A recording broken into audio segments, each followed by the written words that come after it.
So we are now live on Facebook. So welcome everyone. This is the End of Shemittah with Mr. Michael Fraade. So as we come to the end of the Shemitah year, but not the end of Shemitah, we would like our community to take time to contemplate what was learned, what was released, what will be left behind, and what we might carry forward into the next 7-year cycle. We're here with Mr. Michael Fraade, a very good friend of ours, for a discussion of what Shemitah might mean for us in the years we don't observe it.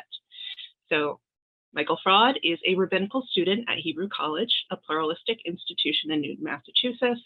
After earning his bachelor's in history from Yale University, he spent 5 years in the South working as the Jewish Outdoor Food and Environmental Education Director at the Louisville, Kentucky JCC, and on a number of small farms. Michael has learned Torah at Hadar, Drisha, Pardes, the conservative yeshiva, and Yeshrut, and is also an alumnus of Hazon's Jofi Fellowship. He has previously worked for Drisha as the assistant program director, and we're always happy to have him back. A little note for those joining us here on Zoom: I will send you an invitation to become a panelist. That will not obligate or force you to do anything, but it will let you into the room, and we would really appreciate if you would turn on your camera, give us a little bit more of a communal classroom feel. You'll also be able to unmute yourself rather than trying to flag me down to get help doing that. You're, of course, also welcome to share questions, comments in the chat if that's your preference, or if you'd like to take little notes while we're waiting for times for questions, answers, discussion. If you're joining us on Facebook, you're welcome to put questions and comments in the comment section directly below this video, and I will migrate them over here so you can still participate in the conversation, even if it's a little more circuitous to get there. Without further ado, Mr. Fraade, please. Great, thank you so much, Noah, for that introduction. It is it's great to be here teaching with Drisha. As Noah mentioned, I have learned at Drisha, I have worked at Drisha, and it's an organization that is very near and dear to my heart, and so I'm very happy to be here with everyone this evening. Just to give a bit of an opening framing, you know, as Noah mentioned, kind of the idea of this evening's session is to think about what happens at the end as we move out of Shemitah, as we move out of this sabbatical year that we have been in since last Rosh Hashanah, and that theoretically ended with Rosh Hashanah 5783, but continues to have some reverberations, both in terms of some things that are still going on related to Shemitah and will continue to go on in the coming weeks and the coming months in very practical sense, but also on a more personal and more thematic level. You know, what can we take away from this? And so my angles on this, you know, I think Shemitah has been something that has been very important to me over the years. As Noah said, I worked for a number of years in farming and in outdoor education, and I think when I was getting ready for the Shemitah year, most of what I was thinking about and encountering came from the many people in the US Jewish outdoor farming world who have been thinking about what this practice means for people who are living in the US or elsewhere outside of the land of Israel, where there isn't necessarily a set of halachic requirements for what you have to do, but who are thinking about it as people who are tied to the land, who are trying to live their values, their Jewish values, very intentionally. And then for Shemitah itself, I found myself studying for the year in Jerusalem, where the halachic ramifications of Shemitah are completely different in many ways from what they look like in in Chutz La'aretz and in places like Massachusetts, where I currently am, just in terms of what the conversation looks like and what the priorities are for that. So I got to see a lot of planning in one context for Shemitah, and then the actual execution of it and the lived experience in a very different context. And so it's been a lot of fun this past year, kind of synthesizing those different practices. And so that's a little bit about just kind of where I come from in terms of my thinking around around some of these issues. And so what I want to start by doing is going through a few sources related to things that happen at the end of Shemitah that kind of bring the year to a close. A couple things that are alluded to in the Torah and in early rabbinic sources that then get traced throughout the years as again, kind of examples of things that happen on a more practical level at this time of the Shemitah cycle. And from there, the hope is that we will have some time and space at the end to reflect together for all of us as we move out of Shemitah, what we have learned, if there are personal practices that we've taken on or things that we've seen and that are interesting. And there's some notes on the source sheet as well about some things that I have noticed and appreciated in terms of what people have done to mark some of the ideas that coincide with the end of Shemitah.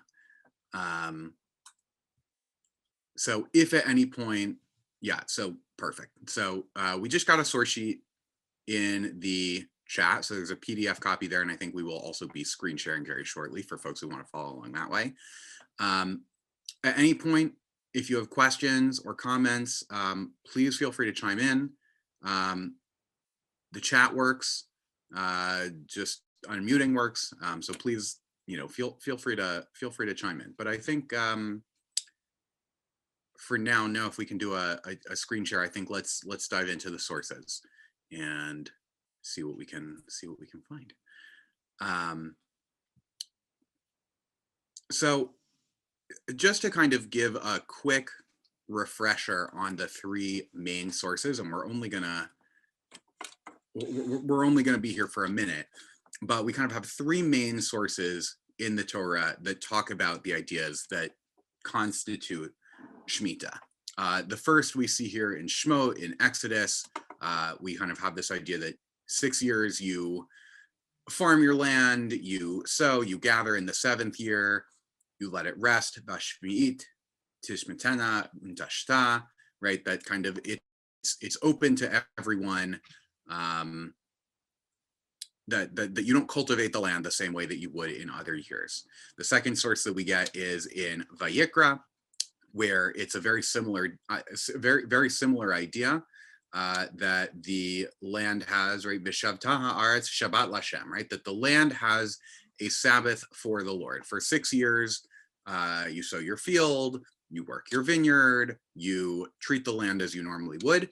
In the 7th year, Shana HaShvi'it Shabbat Shabbaton Yeh La'aretz Shabbat Lashem, right, like a year of complete rest. Shabbat Shabbaton, also seasonally appropriate, right? A phrase that is used liturgically and also just in rabbinic language for Yom Kippur.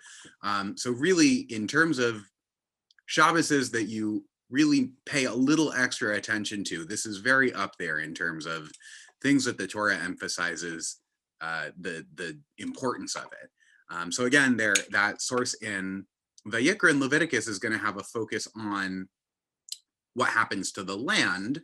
And then the third source that you get in Devarim, in Deuteronomy, Mikei Sheva Shanim Taseh Shemitah, right? Every 7th year you will practice Shemitah, remission of debts, right? Kind of from the root of to let go, to release, that then kind of becomes the most commonly known name for the year. And in Devarim, the focus here is much more on finances than it is on agriculture. Creditors remit the due that they claim from their fellows. Uh, there shall be no needy among you. Hashem will bless you in the land that Hashem is giving you as a hereditary portion. And so there's this idea, right, of releasing debts, releasing loans, kind of a wiping clean of the financial slate. And we're going to get into this in some of our sources in just a minute as well. But in addition to that general prescription for how it's going to work, in verse 7, starting in verse 7 in Dvarim here, we have this injunction: do not harden your heart and shut your hand against your needy kin. Rather, you must open your hand and lend whatever is sufficient to meet the need. Beware lest you harbor the base thought, the 7th year, the year of remission, is approaching, so that you are mean and give nothing to your needy kin, who will cry out to Hashem against you, and you will incur guilt, right? So there's this kind of moral exhortation, this thing that happens in the Torah all the time, where we have been talking about financial law and debt, and in addition to the kind of financial pieces of what's going on, we then veer into this moral exhortation saying, don't harbor these thoughts. I love that it calls it a mean thought, just because it works as a more formal translation, but also it's so colloquial. Like, don't be mean. Like, give people what they need. But it kind of goes from the financial into that injunction, and then specifically into, lest your neighbor cry out to Hashem, and kind of gives that theological backing to a financial. I think that that's something that we see in the Torah in many places, in terms of the distinction or lack thereof between what we might think of as financial, civil, religious, ritual, moral, ethical, all of these kinds of laws that get jumbled together, which makes us a very rich source for thinking about many things. So one thing that I want to note very quickly, kind of going over these sources, is the timing of them, right? We have this idea that something lasts a year, and one of the questions that we will very soon get into is what constitutes the year. When does it start? When does it end? And so two things. I actually, this did not go on the source sheet, but the first Mishnah of Mishnah Rosh Hashanah, right? The Mishnah, kind of the earliest code of Jewish law and codification of the oral law. The very first Mishnah kind of lays out different standards for the calendar year, including that the first of Tishrei, also known to us as Rosh Hashanah, is the new year for Shemitah and for other things, right? That there are different points that we might count the beginning of the year from. So for example, in many places in the Torah, like in festival calendars, if you've been to Shul in the past couple of days and you've seen them say, on the 15th day of the 7th month, we have this thing called Sukkot. So according to the Torah, where the year starts in Nisan, we are currently in the 7th month.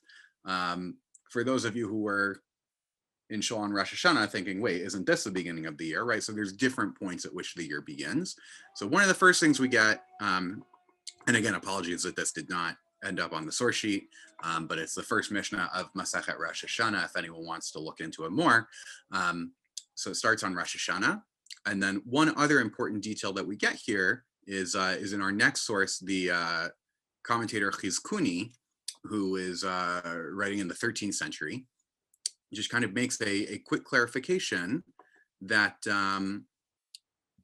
we have in the source in Devarim, right? It starts off Miketz Sheva Shanim Taseh Shemitah. The translation we get here through JPS, through the Jewish Publication Society, is every 7th year. Chizkuni really points out, right? Miketz means at the end of, right? At the end of every 7th year.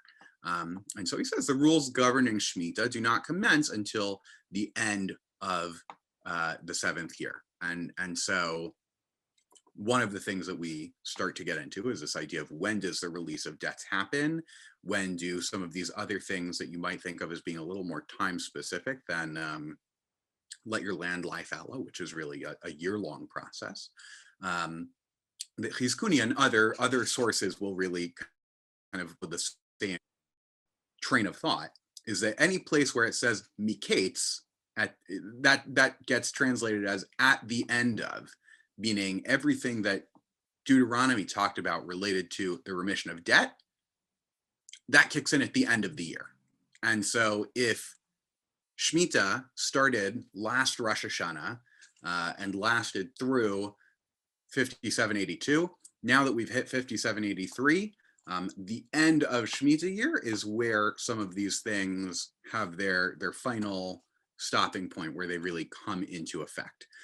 So just in terms of thinking about the two main practices that I want to go into that relate to what happens at the end of Shemitah, we're going to see that phrase showing up in the Torah of miketz sheva shanim, miketz shnat Shemitah, at the end of, and that's part of how we get this idea that these certain things are happening now as opposed to, say, a year ago.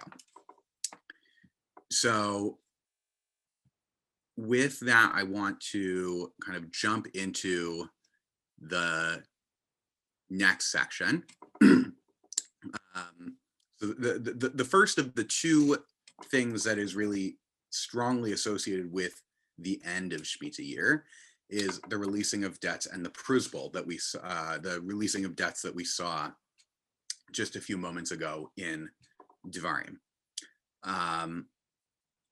So prusbul is this, kind of famous, infamous institution that comes into play very early, and so we have it talked about in Mishnah Shvi'it, the Mishnah kind of dealing with the laws of the seventh year, the Shemitah year, where it says a loan secured by a prusbul is not canceled. This was one of the things enacted by Hillel the elder when he observed people refraining from lending to one another and thus transgressing what is written in the Torah. Beware lest you harbor the base thought, kind of i.e. that the seventh year is reproaching and that you're therefore not going to give a debt. At that point, Hillel enacted the prusbul. And then it kind of gives us the formula where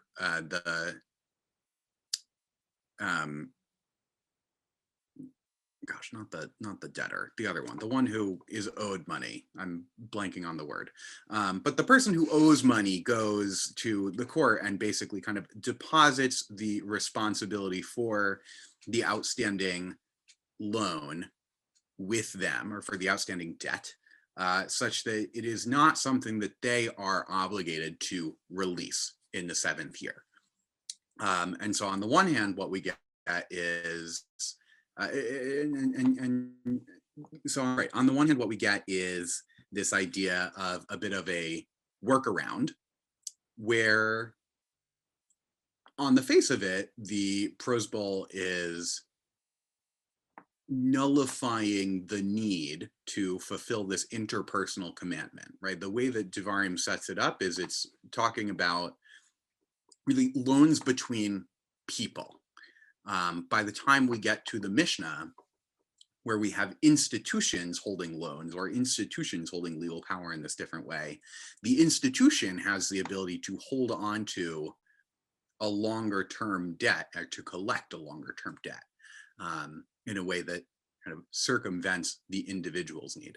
And, on the one hand, I think we can see this as circumventing the mitzvah, and there are some people who feel uncomfortable with this for very similar reasons that people feel uncomfortable with other legal loopholes that exist in Jewish tradition, like selling chametz, or during Shemitah, for people who are opposed to the idea of heter mechira, the idea that we have access to eating the produce that's grown in Eretz Yisrael by virtue of kind of de jure selling the land to someone else, even though everyone continues to exist on it and live on it the exact same way that they already were. So there are people who are opposed to it because they think that it's kind of a legal fiction. On the other hand, it greases the wheels. It keeps the system moving. And part of what's always been interesting to me about this source is Hillel's focus of concern, right? So it kind of says, that Hillel enacts this when he sees that people are transgressing what is written in the Torah, right? Beware lest you harbor the base thought, lest you kind of come theoretical lender, to say, you know what, it's year 5 of 7, and Michael needs money again. I know that Michael is kind of lazy and doesn't have such financial success. If I loan him money now, the likelihood that he's going to have paid it back within 2 years is very low. I will lose my money. This is a bad investment. I'm not going to do it. And, despite all of my faults and need for better financial responsibility, the end result of this is, I'm out of luck. I no longer have recourse to any sort of financial help. But Hillel is not phrasing this in terms of he instituted the Prose Bowl because he saw that people were in dire financial straits.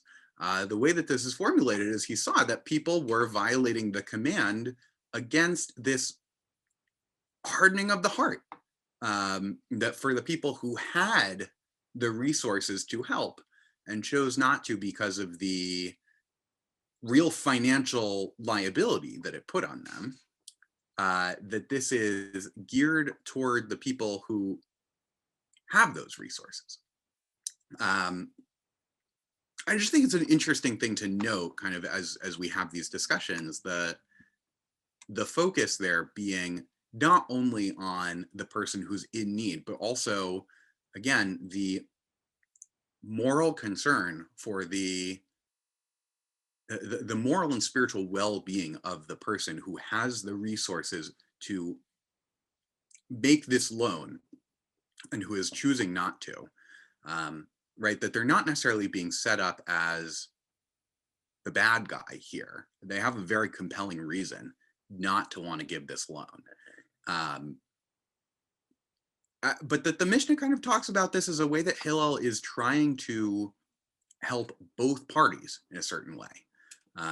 It's not necessarily picking one side over the other, but it recognizes that in order to make the system work as economics change and as the reality of how humans relate to each other continues to be just so incredibly richly complicated, that we need to make some of these changes.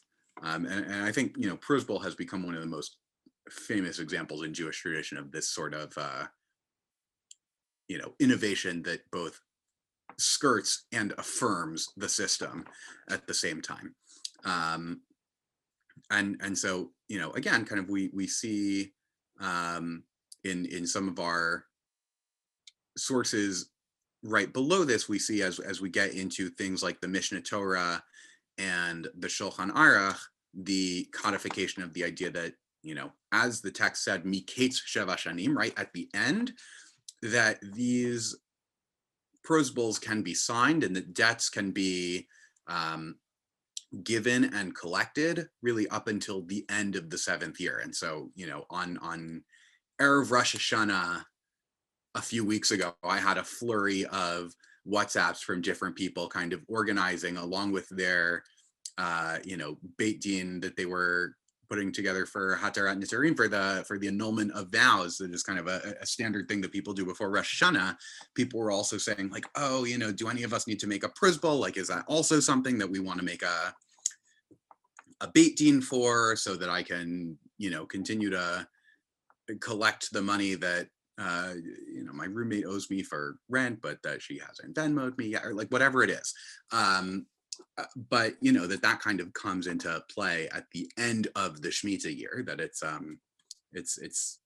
really just within the past few weeks, that once Rosh Hashanah 783 showed up, then, as we see like at the bottom of the Mishnah Torah here, right? When the sun sets on the night of Rosh Hashanah of the 8th year, which is this year, that's when the debt is nullified.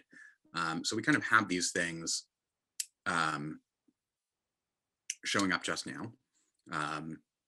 And the next thing, the next source that we see, which I think is just interesting in terms of how we think about different pieces of Shemitah applying here. So again, we're going into the Shulchan Aruch in Chosh and Mishpat, kind of talking about the release of debts only applies by Torah law in a time where the Jubilee year also applies. So basically, we have not had the Jubilee year, we have not had Yovel since the destruction of, since the temple was destroyed. So this has been defunct kind of according to the theory of Torah law for thousands of years. But according to the sages, it applies in the current day in all places, right? So for folks who have been studying the laws of Shemitah, you may know that a lot of the agricultural law really only applies in Eretz Yisrael. And so someone who is living outside of Beit Shemesh or in the Galil, there is a mitzvah for them to leave their fields fallow and to figure out how to address all of the different pieces associated with that. For someone who is living in Utah or Massachusetts or Argentina or India, like it's not a Torah law for them to leave their fields fallow. But we do have this notion that Divrei Sofrim, according to the system that the rabbis have set up that kind of builds onto Torah law, that these things still do apply to us. And I think there's lots of interesting implications about, what does that actually mean in practicality? In addition to the questions I mentioned earlier of the debates that people have about, is this skirting a mitzvah in a way that we don't like? Is it an opportunity to keep the system moving and to prevent major disruptions? There's also questions about what this looks like when we live in a world of huge financial institutions that did not exist in the time in which the Torah was written down. Another source that I did not end up putting on here, but the current day Israeli posek legal decisor Rev Eliezer Melamed, who's the author of a very well-known series called the Pninei Halacha, has outlined and given talks on a whole series of things about, if I have a bank account, if I have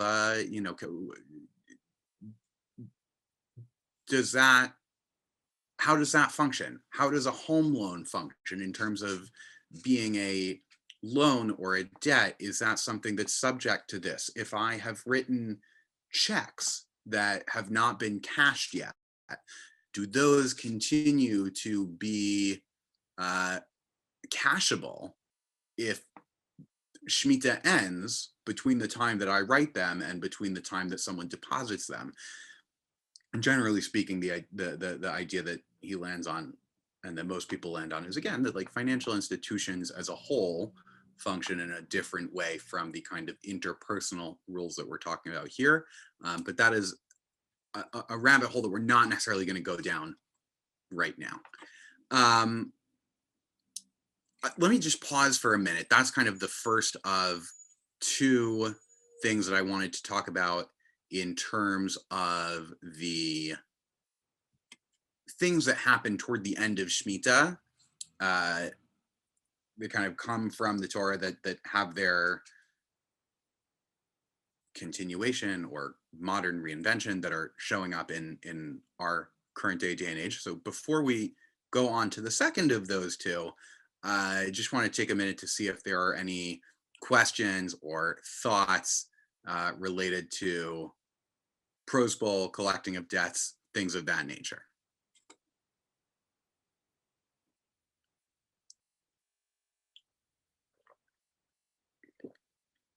Great. Okay.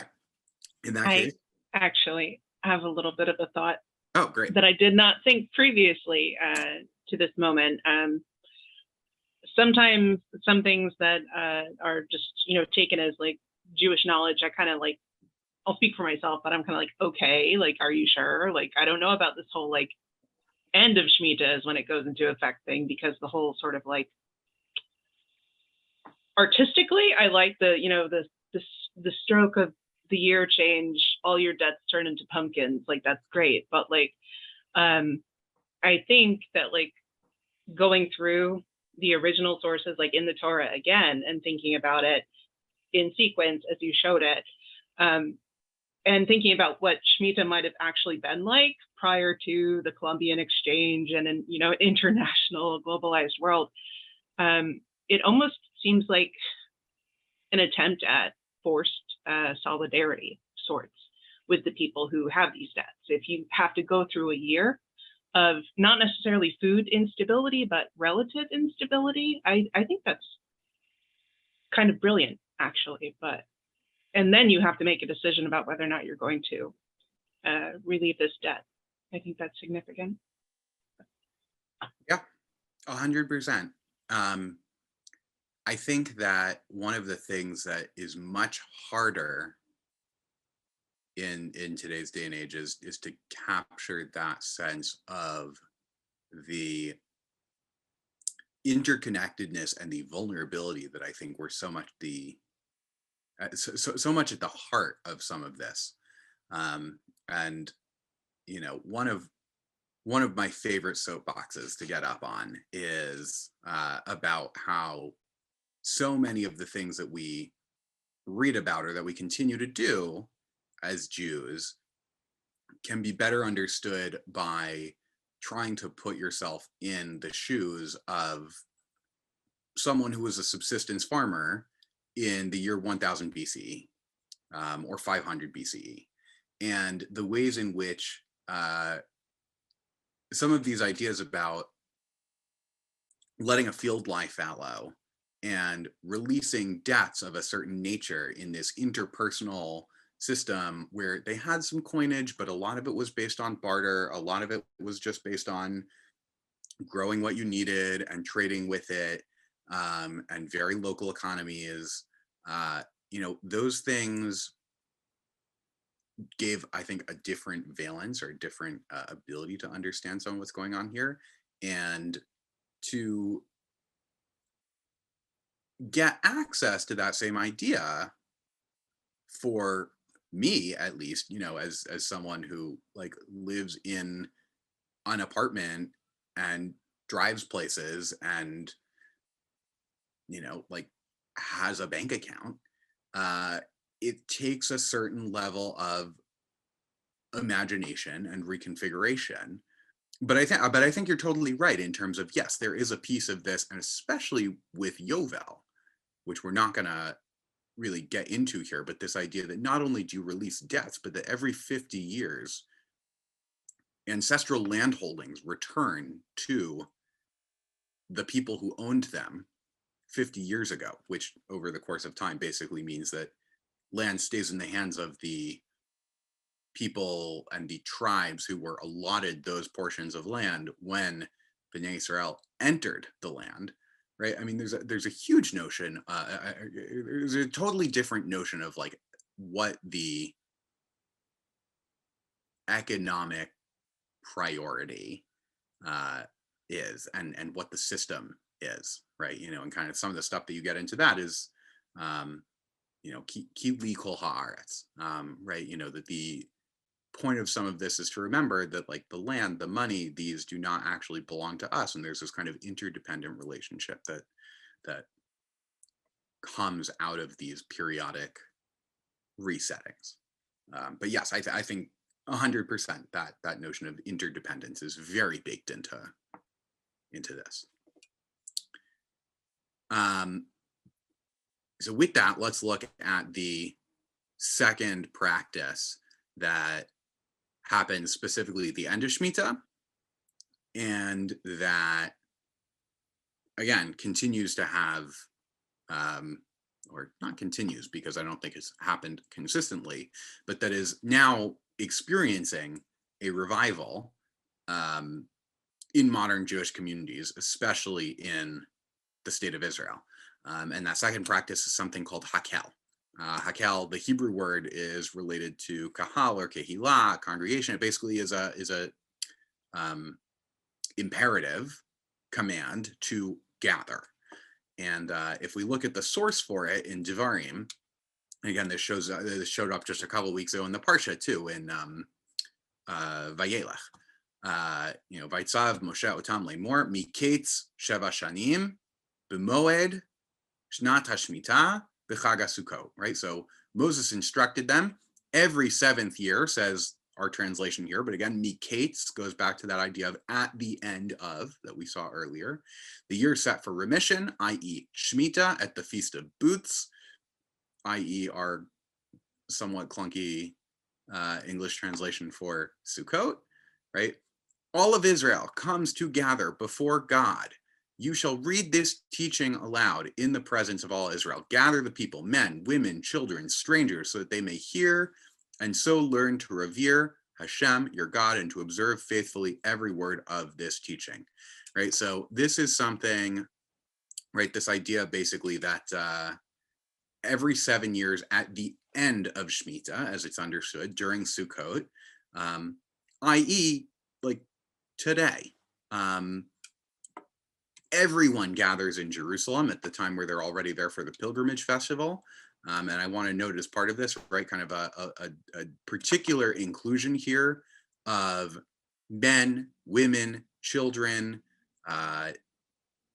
strangers, sojourners, people who sometimes are listed by name, sometimes are not listed by name. When they're not listed by name, much ink has been spilled about whether or not they are included by implication, or whether they are written out. But here, I think, multiple people note, and I think this is also characteristic of other things that we see in Sefer Devarim, that there is this inclusion, this specific naming of lots of different groups of people, right? If you look at the beginning of Nitzavim, where it kind of lists all of these different groups of people, the elderly, the young, water drawers, like all of these different people get listed. So I think in some ways this is also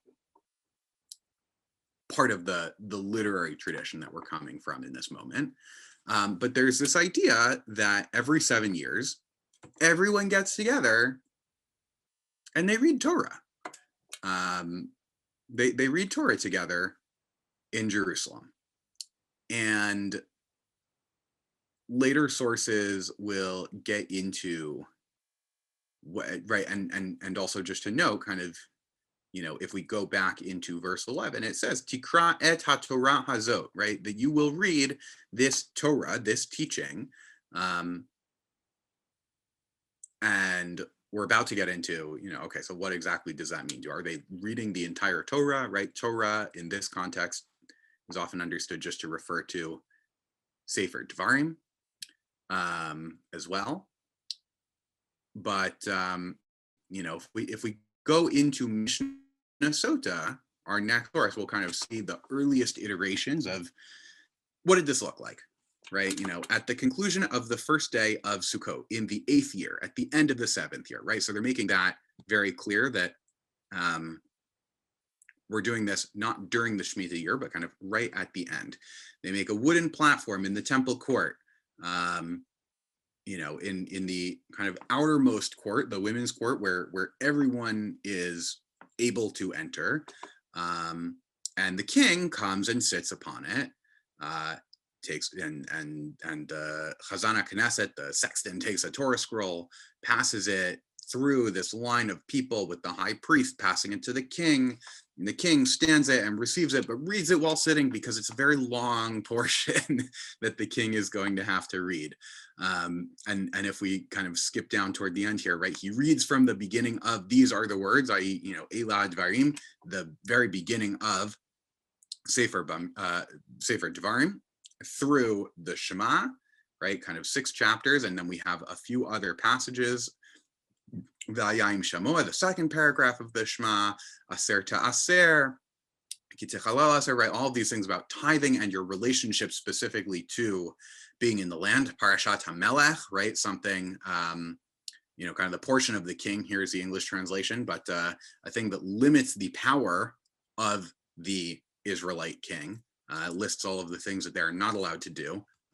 Again, this is being read publicly by the king, with the king saying the king is not allowed to do A, B, C, D, and E, right? And then kind of concluding with blessings and curses, kind of this massive long section toward the end of Dvarim. And so this gives us a bit of a picture of, again, like some highlights of different ideas where this is going to include the 10 Commandments and the Shema, ideas about what you do when you're living on the land, the rewards for keeping the Torah, the punishments for not keeping the Torah. Right? It's very much a set of like greatest hits and highlights, kind of the information that they would have wanted you to know about how to live your life, and that they really bring everyone publicly together to do it. And so those sources are, kind of giving us a picture of what this would have looked like for this assembly. One thing I found while I was researching this is if you scroll down a few sources to Vayikra Rabbah, right, kind of an early midrashic compilation on Sefer Vayikra, on the book of Leviticus, we have an alternative teaching from Rabbi Chia, who says, like, we have a totally different portion that also gets read, that doesn't necessarily make the list in some of our other sources, but I think it by contrast illuminates some of what the point is supposed to be, because again, if, as I said, some of the point in Devarim is like, what are the big highlights that you really need to know? Rabbi Chia's idea here, right? Mipnei sherov gufei Torah tluyin ba. Rabbi Levi amar mipnei she'asarat hadibrot tluyin betocha. Right. So Leviticus 19 is what he's talking about, the beginning of Parshat Kedoshim. Also, kind of for folks who are into biblical scholarship, this is, I believe, the beginning of the holiness code in Leviticus. And we get all of these moral injunctions. And the idea here is that this is, according to Rabbi Chia, a place where we find all the most important principles of the Torah, including, this is the chapter where we have V'ahavta l'reacha kamocha, love your neighbor as yourself. Rabbi Levi says, he kind of draws this parallel where within this chapter of Leviticus, you can find verses that basically parallel all of the 10 Commandments. And he goes on to list, here in this parsha, it says, I am Hashem your God. And, that parallels the first commandment, and then they do 2 and 3 and et cetera, et cetera. So again, it gets to this idea that Hakel is supposed to be an opportunity for everyone to come together and to study as a collective, like the core tenets of ethics and identity and living well on the land. And, I think it's fun that there's, this alternative idea for what that could be, even if it doesn't necessarily seem to be what makes it in.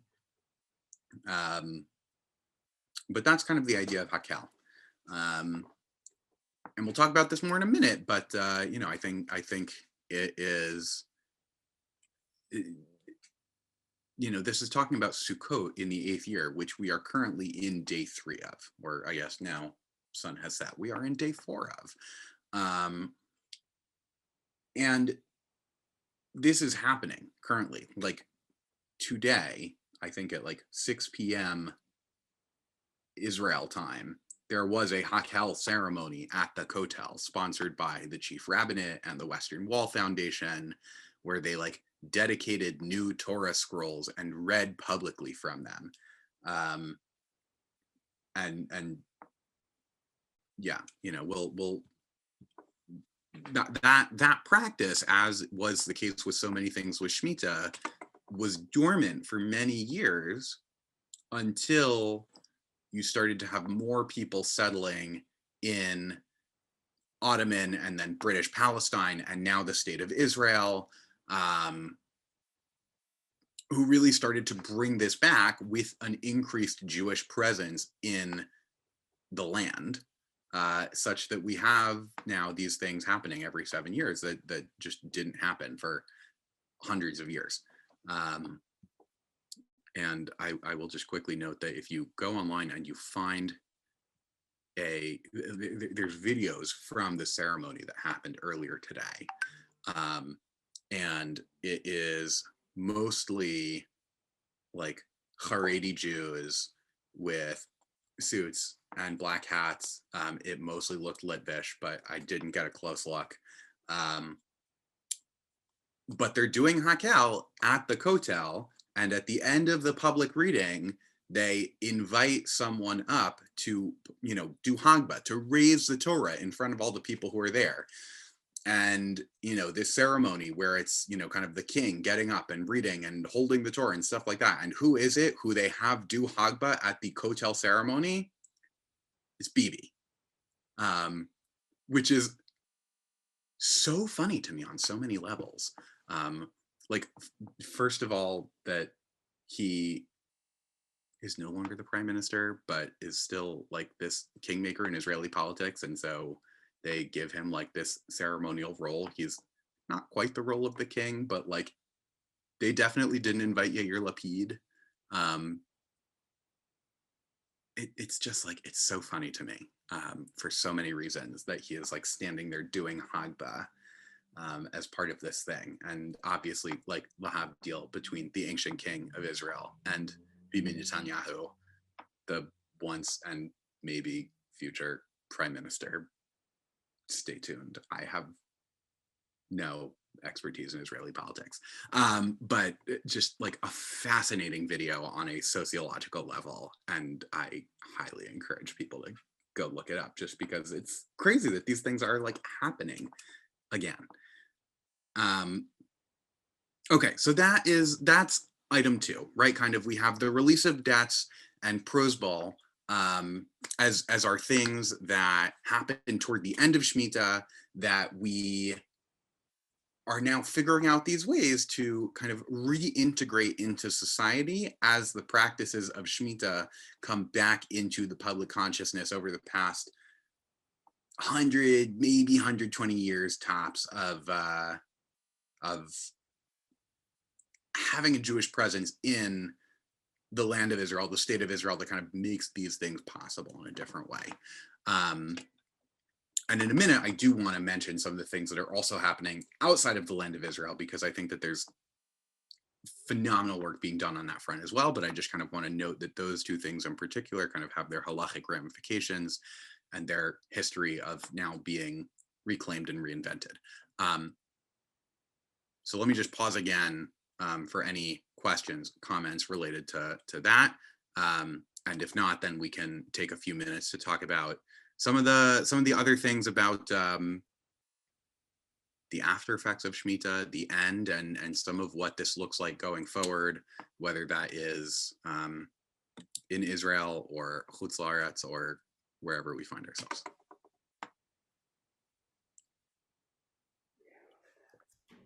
A thought that I was having, I just enjoy with Hakel the parallel kind of leveling of the playing field to the release of debts. It's like people are, more or less going to be on the same footing economically, and then also in terms of access to Torah. It's this reset where,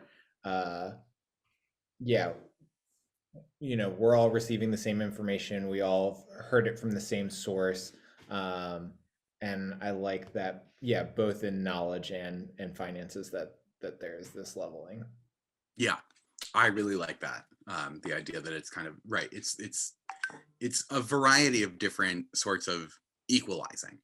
And one of the things also reminds me of, especially because Hakel kind of happens at the temple, is I wish I could remember who says this. I want to say it's Jacob Milgram, who's a very well-regarded scholar of the Bible and of Leviticus in particular, but I could be misremembering who said this. right, that one of the things that is noteworthy in Leviticus in particular, but also elsewhere where we get notions of a sacrificial system or a temple system, is that the details are all written down, right? And so not necessarily everyone gets to be a Kohen. Not everyone gets to give every sacrifice, but the details of what goes into the construction of the Mishkan and of the temple, the details of what the Kohanim are supposed to be wearing and doing, the details of how these sacrifices function and how all of these different ceremonies ran in the temple, that's all public knowledge that has been written down and given a sort of transparency that was not necessarily universal, right? You have, I think, in the ancient Near East and not exclusively in the ancient Near East, all of these temple-focused religions where there was a major aspect of secrecy, that part of the point is the mystery of it, that you don't know what happens to the priest when they walk into the sanctuary. And I think it's Milgram, and I could be wrong, but like one of his points is like the details are spelled out, and that is not an accident. There is this kind of equalizing, saying, you know, again, not everyone necessarily gets to do everything, but the knowledge of what the institutions are supposed to be doing, that's public knowledge, right? And that gets expanded upon to a huge degree in the Mishnah, where if you look in places like Mishnah Tamid, the whole thing is just written out in this really beautiful narrative of like what happened from the moment that the first Kohanim wake up, like through the whole course of the day, like what happens, how did this institution run? Another story for another time, but it's good stuff. Okay, so we've got 8 minutes left. And I want to just kind of take a minute to pivot into a couple thoughts about some of the more thematic aspects. What does it mean to be ending Shemitah? We've had this experience over the past year of learning together, thinking together, doing together, where there has been such an incredible number of resources devoted to this complex, wonderful idea. What happens next? And so I want to point to a couple sources that have guided my thinking a little bit. If we go back to the source sheet, the first one is if we go into Leviticus 25, that we see this this idea kind of connected to one of our core sources for Shemitah from earlier, right? So in verse 20, should you ask, what are we going to eat in the 7th year if we may neither sow nor gather in our crops? I will ordain my blessing for you in the 6th year, so that it shall yield a crop sufficient for 3 years. When you sow in the 8th year, you'll still be eating old grain of that crop. You'll be eating the old until the 9th year, until the crops come in, right? So there's this notion in Vayikra, right? Kind of lest you think that the 7th year, these fields lying fallow, is going to mean that there's nothing to eat. There's this notion that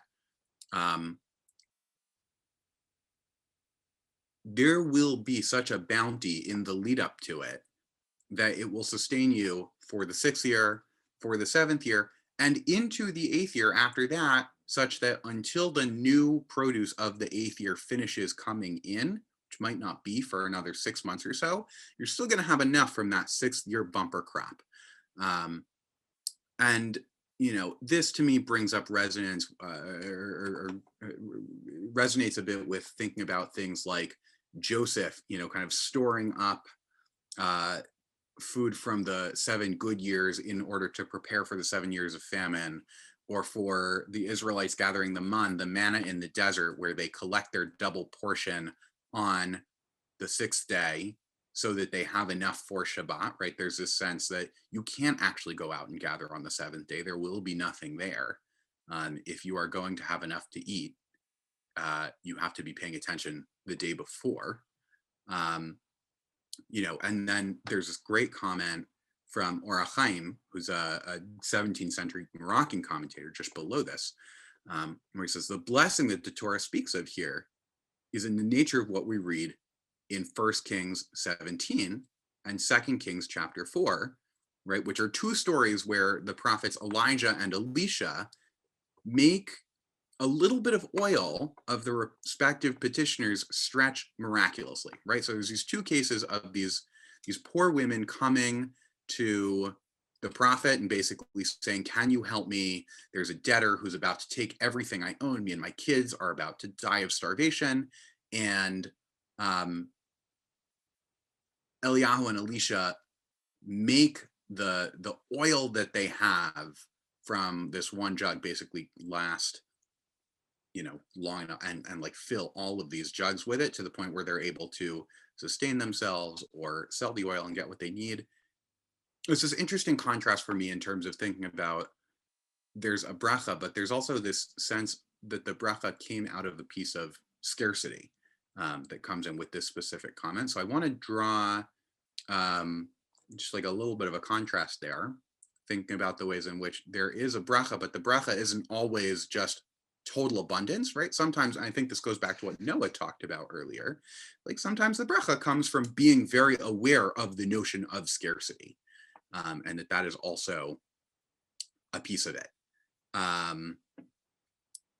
And let's see, just for the sake of time, we're going to skip down a bit to some of our end sources in our last section, right? But kind of, yeah, there are different ways in which I think we play with the notion of what exactly is the bracha, and what exactly are some contemporary things for how people think about these ideas. So if we go down to section 5, like I think 1 or 2 more pages here, the first thing that I just want to note as something that I was noticing this Shemitah year was a case in Chicago for a few months ago, where there was a partnership between a pastor and an Orthodox rabbi, where they worked with a nonprofit called RIP Medical Debt to basically erase like millions of dollars in medical debt for people in the area. It was very specifically inspired by this partnership where the two of them started talking about the idea of Shemitah and debt release. Again, kind of there's again the question of institutional debt versus individual debt outside the land of Israel, inside the land of Israel. There are kind of specifics where this is not like a normative halachic practice that they're engaging in, but they kind of took this idea of releasing debt, and they raised enough money to erase medical debt for thousands of people in the area. A few of the sources below that kind of get a little bit into what I talked about earlier, kind of what the renewed Hakel ceremonies look like, especially in Jerusalem, where there are huge gatherings by the Kotel, reading these portions of Sefer Devarim in front of a huge crowd that kind of happens in this special way every 7th year, including the announcement for the dedication of Torah scrolls by the Western Wall Foundation. If you go down one more source, exactly what I was talking about today, right? Dedication of 3 Torah scrolls, Zecher Lahakel and Simchat Beit HaShova, will take place, God willing, on Wednesday, the 17th of Tishrei, the second day of Chol HaMoed, from 6 to 8:15 p.m. Right? This was a few hours ago in Israel.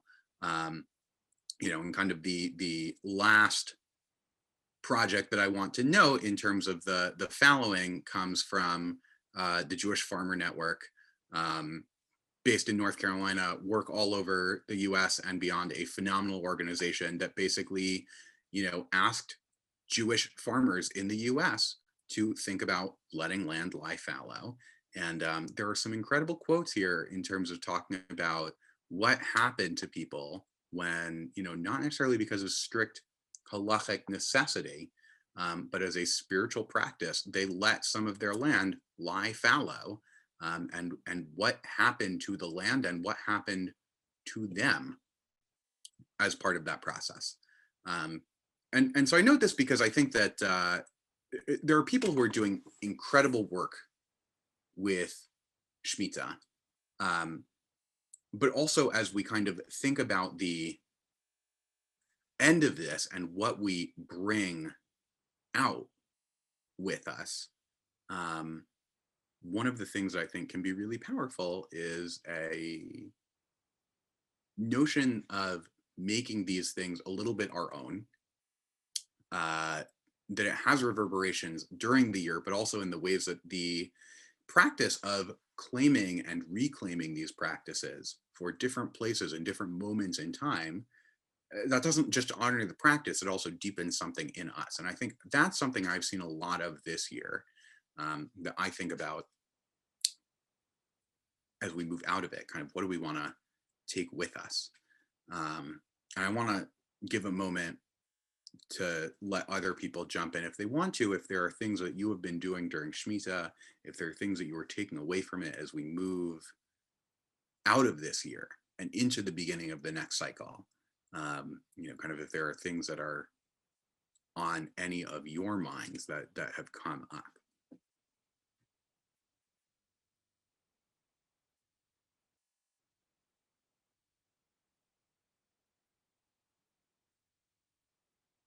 Those joining us here on Zoom, feel free to unmute, or you can flag me down if you need assistance doing that, and I will do my best to help.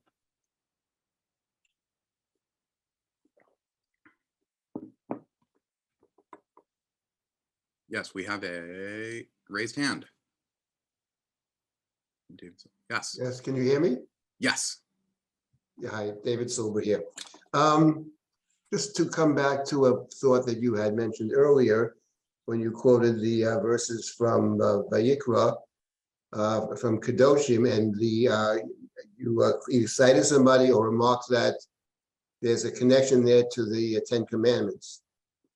I think one of the interesting features of Shemitah, I think in the Rambam says it, and I think it's attested in many places, that Shemitah is seen as a new reception of the Torah, standing at Sinai. In fact, the word Hakel, Hey Kuf Hey Lamed, in the book of Devarim, the day of receiving the Torah is mentioned. It's called Yom HaKahal.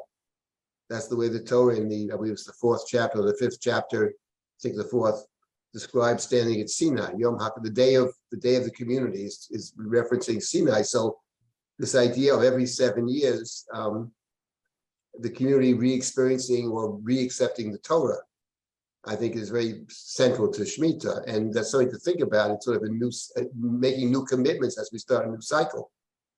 That's my take on Shemitah. I mean, this is not, I mean, others have said this, but the point is, I think it's an important, interesting way to look at this Hakel after the Shemitah, sort of rededicating ourselves to Torah, whatever that means for us, both in terms of study and practice. Just wanted to, so it connects very much to what you had mentioned earlier about being that particular section, which is sort of plays off the Ten Commandments. Yeah, I really love that. Thank you. Okay, in the interest of time, I wanna wrap this up, and I'll kind of end with one last thought that kind of frames some of my thinking about what happens moving out of Shemitah. And this gets a little bit into the last source that we have with Rev Cook on the page, but it's also something that I remember really learning about for the first time with Nigel Savage, who used to be the head of Chazon. And it gets into some of the sources that we've seen of all these notions of Shvi'it, Shabbat Haaretz, right? It's a cycle of 7. And I remember Nigel talking about it as basically saying that his way of thinking about Shemitah is to think about the years of Shemitah the same way he thinks about the days of the week in relationship to Shabbat. Which is to say, for me, usually Tuesday, maybe Wednesday, kind of, I start thinking about, what am I doing this Shabbat? Like, do I want to host? Did someone invite me over? Like, what kind of plans do I want to make? Am I volunteering to do any leaning or leading any davening, things like that? by the time I get to Thursday, I usually have a sense of what is going on. If I am hosting a meal or I'm bringing food to someone's home, I am doing my shopping and my menu planning. But I have a sense of where I'm going. I am starting to put those things into action. You know, Thursday night into Friday is the rush of I'm, you know, learning my laning, I'm doing my cooking, I'm like getting ready. And when Shabbos hits, it's Shabbos. Right. And the way that he kind of framed that is, you know, if you are a person who wants to have a Shemitah practice,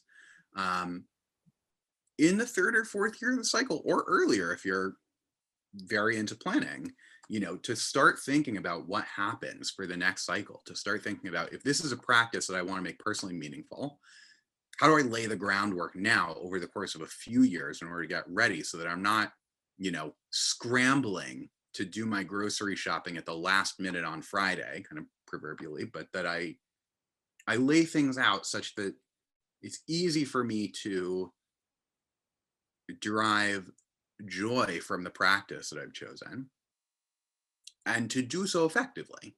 And the thing that I would add is that, you know, coming out of Shabbos, you know, I'm always sad to see it go.